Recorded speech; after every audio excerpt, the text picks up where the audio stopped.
ကျွန်တော်နေနိုင်သွားပြီအရင်လိုခမားစီကိုဂယုတစိုက်ဖုန်းတွေမဆက်တော့ဘူးမက်ဆေ့တွေလည်းမပို့တော့ဘူးတစ်ဖက်သက်ကြီးစိတ်ပူနေတာတွေကိုလည်းရှော့နိုင်သမျှရှော့ဖြစ်တော့မယ်လူမှန်ရင်နေရာမှန်ကိုနေတက်ရမယ်လေကိုယ်မလိုအပ်တဲ့နေရာမှာနေပြီးအဖိုးတန်ဆုံးချက်တွေကိုယူပါဆိုပြီးအတင်းထိုးမပေးတော့ဘူးအရင်လိုဖုန်းဆက်မှာကိုကြောက်ပြီးစက်ပိတ်ထားစရာမလိုတော့ဘူးနော်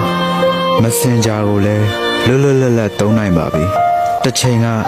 လူမှုရေးရဝစ်ချီတန်းကြီးကင်ပေးခဲ့တဲ့ဖုန်းကောတွေအတွက်စိတ်မပါပဲပြန်ပေးခဲ့တဲ့ reply တွေတော့ထူးပင်ကျေးဇူးတင်ပါတယ်ခမည်းကိုတိတ်ချစ်ခဲ့တဲ့ကျွန်တော်ခမည်းမရှိတဲ့နေရာဒေသမှာတကယ်ကိုနေနိုင်သွားပြီလေအချိန်ချင်း